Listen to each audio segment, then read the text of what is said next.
Flight attendant tells Black Pastor to remove his cross 10 minutes later. She's off the plane. The hum of the plane's engines filled the cabin as Flight 472 ascended into the evening sky, bound for Chicago. Reverend Isaiah Carter sat in seat 14B, his worn Bible resting on his lap, his silver cross necklace catching the faint glow of the overhead light. At 42, Isaiah was no stranger to scrutiny. A black pastor from a small Alabama town, he'd faced his share of sideways glances and whispered judgments. But tonight, he was just a man heading to a conference on community healing, hoping to share his message of unity. His fingers traced the edges of the cross, a gift from his late mother, as he murmured a quiet prayer for the journey. Across the aisle, a young mother hushed her toddler, while behind him, a businessman tapped furiously on his laptop.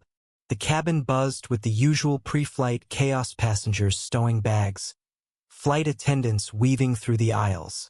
Isaiah closed his eyes, letting the rhythm of the plane soothe him. He didn't notice the flight attendant, Karen Mitchell, until her shadow fell over him. "Sir," she said, her voice sharp enough to cut through the cabin noise, "you need to remove that necklace." Isaiah opened his eyes, startled. Karen stood over him, her blonde hair pulled into a tight bun, her expression unyielding. Her name tag gleamed under the fluorescent lights. "Excuse me?" Isaiah asked, his voice calm but curious. "The cross," she said, pointing at his chest. "It's offensive. We have a diverse group of passengers, and we need to maintain a neutral environment." Isaiah's brow furrowed. He glanced around, noticing a few passengers turning their heads. The businessman had stopped typing, his eyes fixed on the scene. "This is a personal item," Isaiah said evenly. "It's part of my faith. I'm not bothering anyone." Karen's lips tightened. "Sir, I'm not asking. It's airline policy. Religious symbols can make people uncomfortable. Please remove it now." The word uncomfortable hit Isaiah like a slap. He'd heard it before in courtrooms, in town halls, in the quiet moments when he was told his presence, his identity was too much. His hand closed around the cross, his mother's voice echoing in his mind. "Wear it proudly, Isaiah. It's your shield." He met Karen's gaze. "I'm not taking it off." The cabin grew quieter, the tension palpable. A woman in a hijab a few rows back shifted uncomfortably, her eyes darting between Isaiah and Karen. The businessman leaned forward, his phone now recording. Karen's face reddened. "Sir, if you don't comply, I'll have to escalate this." "Escalate it," Isaiah said, his voice steady but laced with steel. "I know my rights." Karen turned on her heel, marching toward the front of the plane. Whispers rippled through the cabin. Isaiah felt the weight of every stare, some sympathetic, some hostile. He closed his Bible, his heart pounding. He wasn't just fighting for his cross. He was fighting for the right to exist as himself, a black man, a pastor, a human being. Minutes later, Karen returned with the lead flight attendant, a man named Tom, whose tired eyes suggested he'd rather be anywhere else. "Sir," Tom said, "let's keep this simple.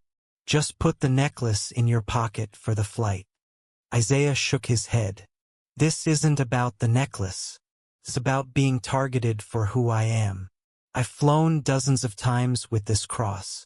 No one's ever said a word until now." Karen interjected, her voice rising.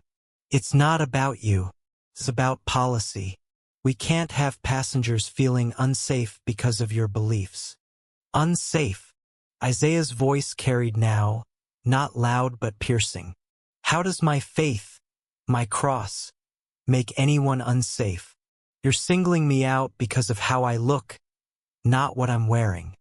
The cabin was silent now, every passenger hanging on their words. The woman in the hijab stood up, her hands trembling. "Excuse me," she said, her voice soft but clear. I'm Muslim. His cross doesn't offend me. What offends me is you assuming it would. The twist caught everyone off guard. Karen's eyes widened, her authority shaken. The woman, whose name was Amina, continued, I wear my hijab because it's who I am. He wears his cross for the same reason. You don't get to pick and choose whose faith is acceptable. A murmur of agreement spread through the cabin.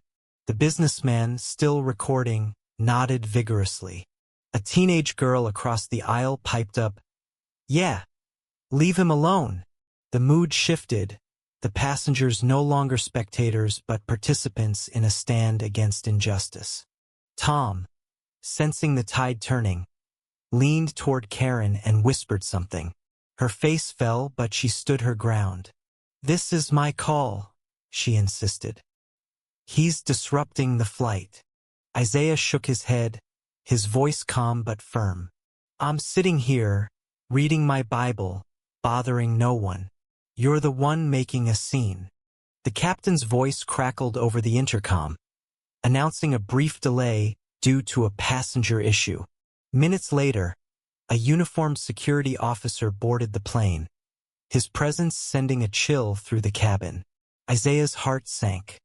He'd seen this before, black men escorted off planes, out of stores, out of spaces where they were deemed disruptive. He braced himself, praying for strength. But then, another twist. The officer approached Karen, not Isaiah. Ma'am, he said, we've received multiple passenger complaints about your conduct. You're being removed from this flight. Karen's jaw dropped. What? I'm doing my job. The officer's expression was unyielding. You've created a disturbance based on unsubstantiated claims.